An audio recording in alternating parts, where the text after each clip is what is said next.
우리 제목 한번 읽어보겠습니다. 시작. 8가지 세라. 마태복음 14장 13절부터 21절 말씀 함께 읽겠습니다. 저부터 여러분 이렇게 번갈아가면서 읽겠습니다. 예수께서 들으시고 배를 타고 떠나사 따로 빈들에 가시니 무리가 듣고 여러 고을로부터 걸어서 쫓아간지라.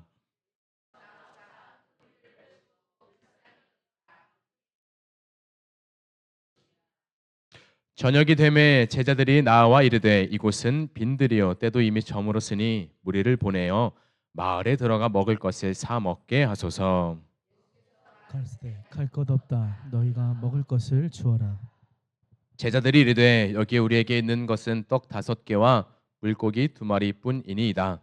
가라사대 그것을 내게 가져오라 하시고 무리를 명하여 잔디 위에 앉히시고 또 5개와 물고기 2마리를 가지사 하늘을 우러러 축사하시고 떡을 떼어 제자들에게 주시매 제자들이 무리에게 주니 다 배불리 먹고 남은 조각을 12바구니에 차게 거두었으며. 마지막 절 같이 읽겠습니다. 먹은 사람은 여자와 어린이 외에 5,000명이나 되었더라. 아멘. 우리 옆 사람과 인사하겠습니다. 축복합니다. 환영합니다. 우리 한 번 더 인사하실 때 오늘도 걱정했습니까? 시작. 네. 오늘도 걱정하고 염려하는 그런 삶을 살았을지 모르겠습니다. 이러면 어쩌지? 또 저러면 어쩌지? 내 생각과 계획대로 잘 안 되면 어쩌지? 라는 그런 생각이 들 때마다 참 복합적인 감정에 사로잡히고 여러 가지 우리의 마음을 무너지게 하는 것들에 우리가 시선을 빼앗길 때가 참 많이 있습니다. 오늘 여러분 근심하셨나요? 솔직하게 한번 대답해 봅시다. 근심하셨나요? 걱정하셨나요? 네. 우리가 그럴 때마다 드는 생각이 있죠. 내가 하나님을 믿지 못하는 걸까? 하나님은 걱정하지 말고 염려하지 말라고 하셨는데 믿음이 적은 자들아라고 하셨는데 내가 걱정하고 근심하면 하나님이 나를 이뻐하실까? 내가 하나님을 믿는다고 할 수 있을까라는 그런 생각에 또 빠져들 때가 있습니다. 예수님도 과연 걱정하셨을까요? 예수님도 염려하셨을까요? 하셨습니다. 바로 십자가를 눈앞에 지시고 어느 정도로 그렇게 염려하시고 마음을 쓰셨냐 하면 모세 혈관이 터질 정도로, 그래서 땀이 핏방울이 될 정도로 십자가를 붙드시고 걱정하고 염려하셨습니다. 누가복음 22장 44절에서 이렇게 말씀하죠. 예수께서 힘쓰고 애써 더욱 간절히 기도하시니 땀이 땅에 떨어지는 핏방울 같이 되더라. 주님, 저에게 왜 이런 십자가를 지라고 하십니까? 라고 하시면서 밤을 새워서 순종하기 위해서 결국에는 십자가를 지시기 위해서 싸우시는 것입니다. 중요한 건 예수님도 우리와 같이 걱정하고 염려하셨습니다. 그렇지만 걱정하고 염려하시는 것이 그리 오래 가지는 않았습니다. 아버지 뜻대로 되게 해주세요 라고 하시면서 예수님 마음에 들었던 그 걱정과 근심을 기도로 바꾸었다라는 것이 예수님과 저와 여러분의 차이가 아닐까 생각합니다. 사실 우리가 꼭 어떤 근심하고 불안해하고 걱정하고 염려하는 것들이 나쁜 것만은 아닙니다. 믿으십니까? 네, 적절한 수준에서 한다면 우리 삶에 꽤 유익하게 다가오는데, 예를 들어서 내일 중요한 미팅이 있다고 생각해 보겠습니다. 그 미팅을 내가 어떻게 이끌어 가느냐, 어떤 성과를 내느냐에 따라서 내가 하는 사업의 투자금을 10억이나 받을 수 있다고 생각해 봅시다. 잘하면 그렇게 되는데, 그런데 좀 그 미팅까지 그 자리까지 가는 시간이 조금 걸려요.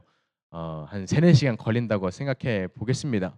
그러면 나 이제 평소보다 부지런히 일찍 일어나서 그 미팅의 자리에 가야 되는 상황인 것이죠. 그런데 나는 나를 잘 알기 때문에 아침잠이 너무 많다는 걸 알아요. 굉장히 불안해지죠. 빨리 일어나서 가야 되는데, 이러면서 이제 전날 밤에 걱정이 되죠. 내가 잘 일어날 수 있을까? 알람을 한 20개 맞춰놨어요. 내가 저거 잘 들을 수 있을까? 이런 걱정과 염려가 근심이 찾아옵니다. 이런 상황에 내일 중요한 약속에 늦으면 안 돼. 금모야, 내일 늦잠 자면 안 돼. 꼭 일어나야 돼. 알람 소리 듣고 잘 일어나서 준비해서 너는 미팅 장소에 가야 돼. 라고 하는 그런 생각은 나쁜 생각인가요? 좋은 생각입니다. 믿음이 없는 건가요? 아닙니다. 그렇죠? 이 정도 수준의 긴장감, 어떤 불안, 일종의 불안이라고 할 수 있지만 그런 염려하고 걱정하는 그런 것들은 그 사람을 아침 일찍 정말 일찍 일어나게 만드는 좋은 원동력이 된다라는 것이죠. 침대에서 아마 알람 울리자마자 벌떡 일어날 겁니다. 그리고 막 감사 기도를 막 하겠죠. 주님 깨우셔 감사하다고. 어떻게 그렇게 하는데 예를 들어서 또 있죠. 며칠 뒤에 중요한 시험이 있습니다. 잘 봐야겠죠. 시험은 잘 봐야 되죠. 그러면 자연스럽게 찾아오는 게 또 뭐예요? 시험을 향한 걱정과 근심, 염려. 내가 잘 볼 수 있을까? 내가 이렇게 공부하는 게 맞을까라는 생각이 들어옵니다. 그렇지만 그 정도 수준의 걱정과 염려는 나를 책상 앞으로 이끌어 갑니다. 왜냐하면은 걱정되는 것만큼 열심히 공부하기 때문이죠. 집중해서 하기 때문이죠. 그러니까 우리가 적절한 수준의 불안이나 걱정은 할 수 있습니다.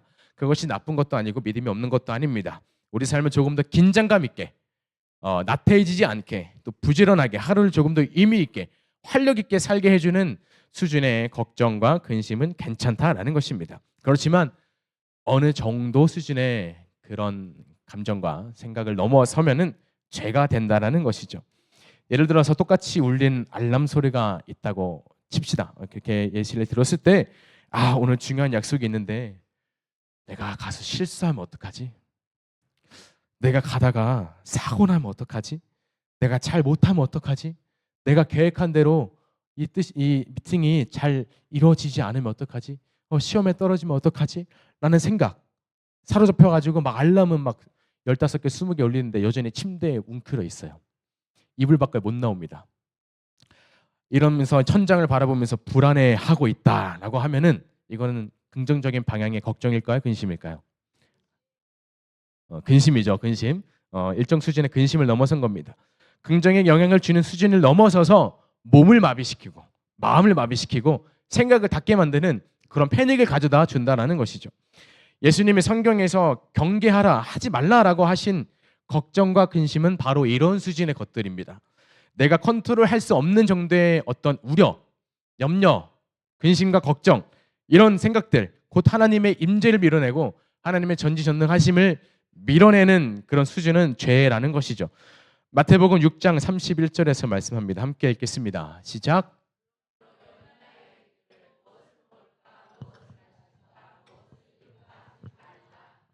자, 염려하라는 겁니까? 염려하지 말라라는 것입니까? 염려하지 말라라는 것입니다. 우리가 성경에서 흔히 하지 말라라고 하는 것들을 볼 때마다 조금 경각심을 가지고 이렇게 하나님이 하지 말라라고 하신 말씀이 많구나. 술 취하지 말라. 비판하지 말라. 거짓말하지 말라. 우상 숭배하지 말라. 하나님이 이런 것들을 싫어하시는구나 라는 생각으로 나도 이렇게 잘 살아야겠다라고 생각을 하면서 말씀을 보는데 이 마태복음 6장 31절 말씀도 아주 명확하게 하시는 말씀이에요. 염려하지 말라. 염려하지 말라라고 말씀하시는데 이 말씀은 그냥 어떤 잘 알고 있긴 하지만 염려를 어떻게 안 하고 삽니까? 라고 하면서 그냥 넘겨버릴 때가 많은 말씀 중에 하나가 이 말씀 아닐까 생각합니다. 우리가 염려, 어떤 우려하는 것은 미래에 대한 머지않은 미래에 대한 끊임없는 불안이라고 할 수 있습니다. 우리가 먹는 것도 또 마실 것도 다 미래를 향한 불안이기 때문에 이렇게 한다라는 것이죠. 염려는 하나님을 신뢰하지 못하게 만들고 존중하지 못하게 만들고 인정하지 못하게 만드는 우리의 마음의 상태를 저는 염려라고 생각합니다. 주님은 불가능이 없으십니다. 아멘. 믿으십니까? 불가능이 없으신 분입니다. 그렇지만 그거를 믿지 못합니다. 곧 내 삶에서 하나님을 배제하기 때문에 일어나는 그런 마음의 상태 결과가 바로 염려하고 적정 수준 이상의 염려와 걱정이 아닐까 생각합니다. 게다가 우리 몸과 마음은 이렇게 연결되어 있죠.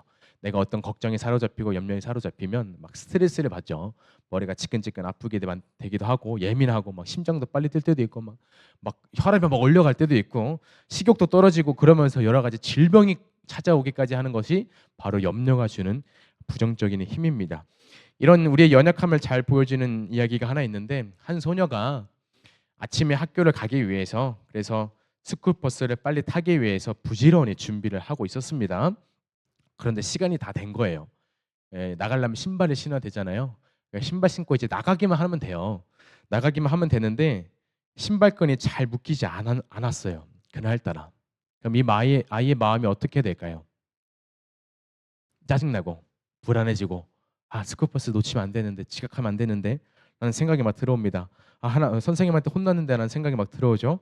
하필 막 그런 안 그래도 분주한 타이밍에 신발끈이 잘 풀리면 좋겠는데 더 엉켜버렸어요. 엉켜버려 가지고 이리저리 막 해봐도 잘 안 됩니다. 하면 할수록 더 엉키고 막 난리가 난 거예요. 막 큰일 난 거죠.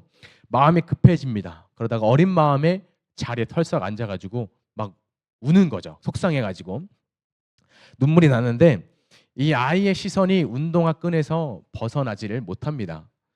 바로 옆에 이 모든 것을 단번에 해결해 주실 수 있는 아빠가 있다는 것을 잊어버립니다. 아빠는 능력이 있어요. 어떤 능력이 있냐면 당장 뛰쳐가가지고 스쿠버스 기사님에게 우리 딸아이가 조금 늦습니다. 조금만 더 기다려주세요.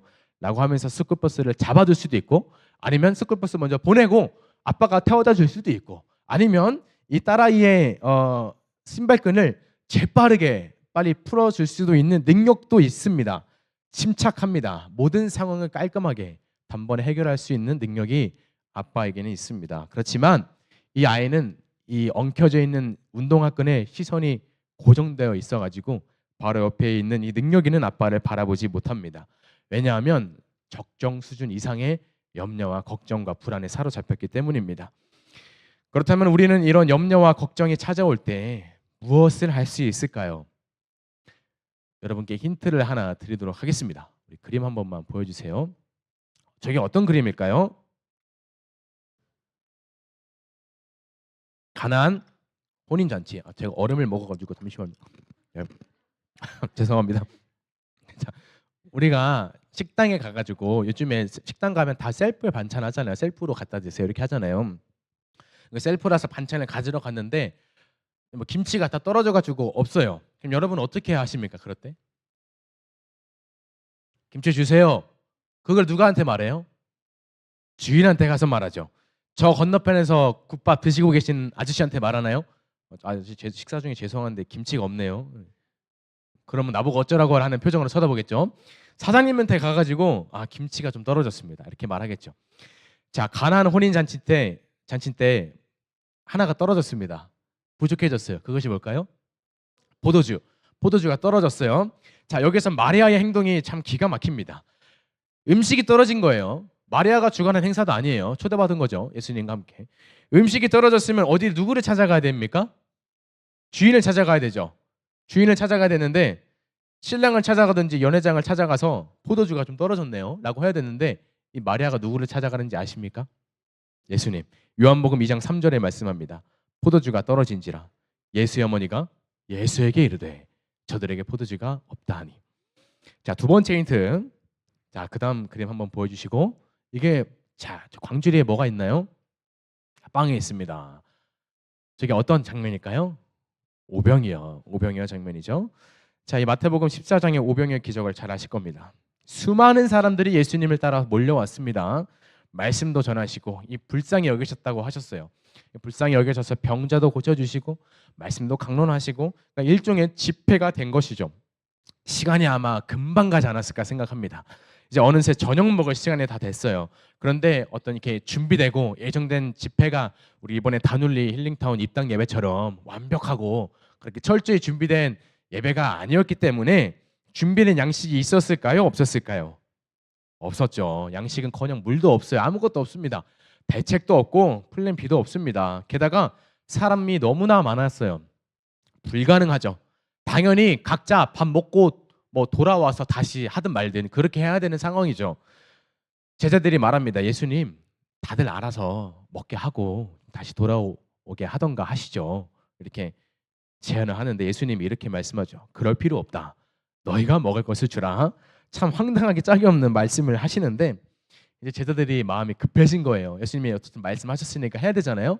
막 긴급 소집을 해가지고 회의를 하는데 어떤 소녀가 자기가 갖고 있는 것을 내놓죠. 떡 5개와 물고기 2마리를 내놓습니다. 그렇죠? 이렇게 제자들끼리 모여가지고 비상 대책 회의를 한 것입니다. 자, 하나 이제 세어보자. 자, 떡이 5개고 물고기가 2개네, 2마리네. 자, 근데 다시 한번 세어보자. 자, 떡이 5개고 물고기가 2개네. 이걸로 됩니까, 여러분? 말이 안 되는 상황이죠. 아무리 계산하고 머리를 써봐도 변함이 없는 숫자. 그것은 7입니다. 7. 그렇죠?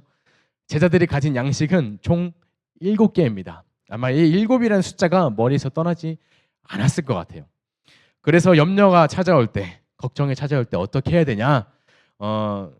눈치가 빠르신 분들은 아시겠지만 그것은 바로 오늘의 말씀 제목이기도 하죠. 8가지 세라는 것입니다. 따라해 보겠습니다. 8가지 세라. 자, 우리가 저기 그림 한번 보여주세요. 광준이. 제자 된 입장으로서 우리가 한번 이 오병이어를 세보도록 하겠습니다. 시작. 하나, 둘, 셋, 다섯. 다시 한번 세볼까요? 자, 몇 개인지 잘 보세요. 시작.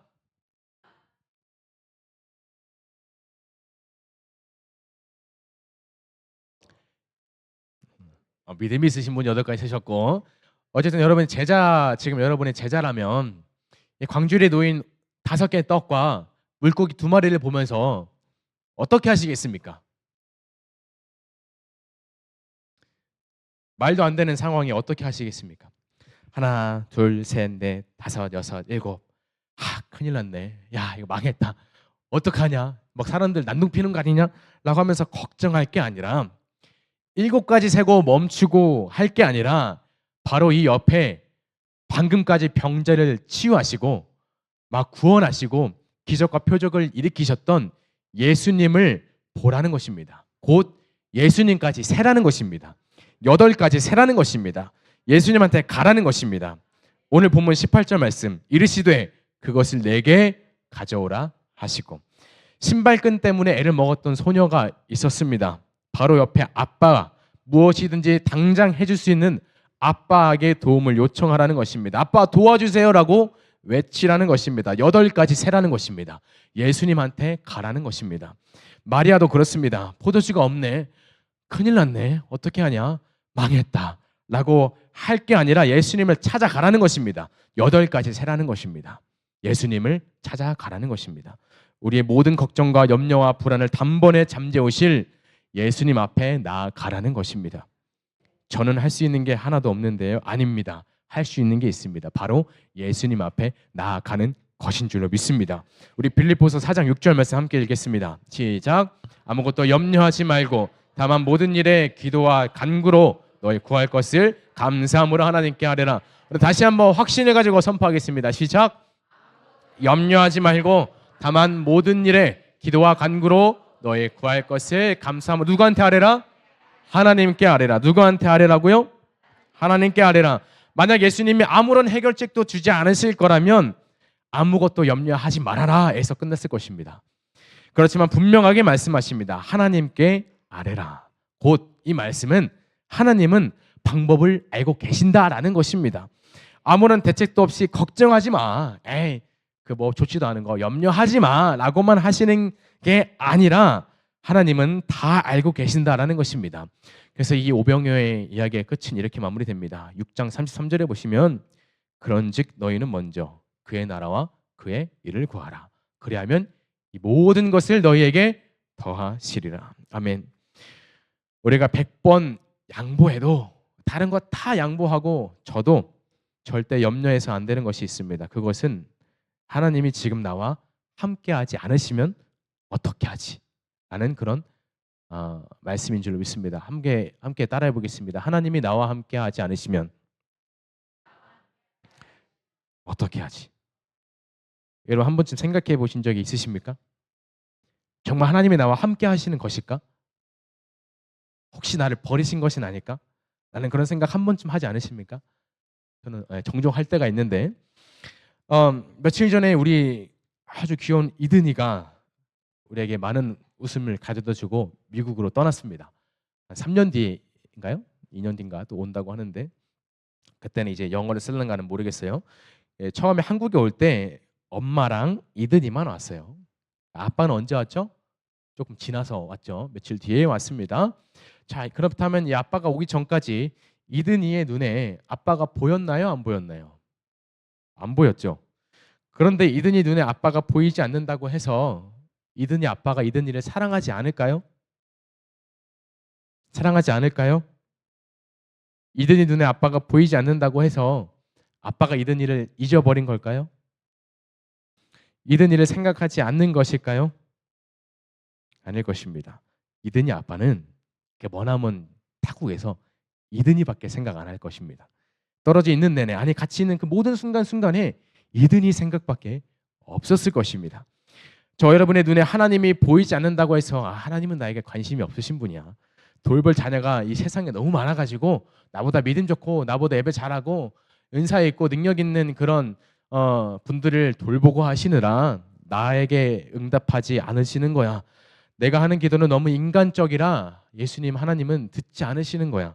감사함으로 구하면 주시는 하나님인 줄 다 까먹고 그런 생각에 사로잡혀서 우리는 염려하고 불안해할 때가 너무나 많다라는 것입니다. 우리 하나님은 감사함으로 구하기만 하며 주시는 참 좋으신 하나님인 줄로 믿습니다. 여러분 걱정이 되십니까? 염려가 되십니까? 우리 함께 결단하는 마음으로 참 좋으신 하나님, 내가 도와줄게. 나에게로 와. 나와 함께 연합하자. 나에게로 와서 나와 함께 방법을 찾아보자라고 그 손짓하시는 하나님 앞으로 나아가는 저와 여러분 되기를 소망하고 기도합니다. 우리 함께 찬양하겠습니다. 아무것도 염려하지 말라.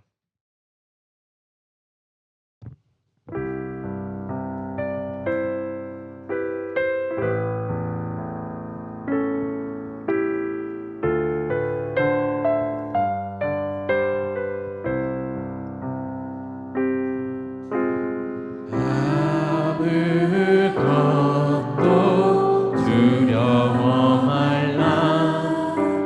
주 너의 하나님이 지켜주시네. 놀라지 마라. 겁내지 마라. 주님 나를 지켜주시네. 다시 한번 찬양할 때 옆 사람을 축복하면서 그것도 주 너의 하나님이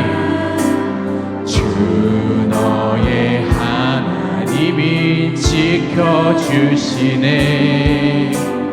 놀라지 마라. 겁내. 주님 너를 지켜주시네. 주님 너를 지켜주시네. 내 맘이 힘에 겨워 지칠지라도 주님 나를 지켜주시네. 세상의 험한 풍파 몰아칠 때도 주님 나를 지켜주시네.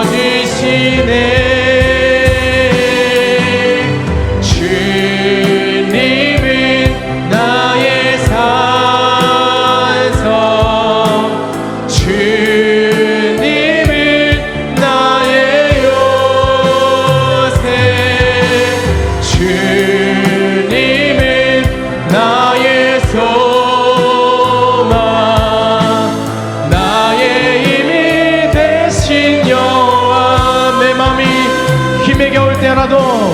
내 맘이 힘에 겨워 지칠지. 그래서 우리가 근심하고 염려할지라도 주님은 우리를 지켜주시는 분이신 줄로 믿습니다. 세상의 험한 풍파 몰아칠 때도 주님 나를 지켜주시네. 주님은 나의 산성, 주님은 나의 요새, 주님은 나의 소망, 나의 힘이 되신 주님, 이 시간 주 앞에 함께 기도하겠습니다. 나는 지금 무엇 때문에 근심하고 염려하고 있는가? 내 마음을 불안해하고 걱정하게 만들고 근심하게 하는 모든 것들 가운데 이 시간 주 예수님의 이름을 선포하며 나아가겠습니다. 우리 주여 마음을 짓고 기도하겠습니다. 주여, 하나님 우리를 주님께서는 빛의 자녀로 능력의 자녀로 불러주셨는데 하나님 우리 여전히 삶에 억눌리고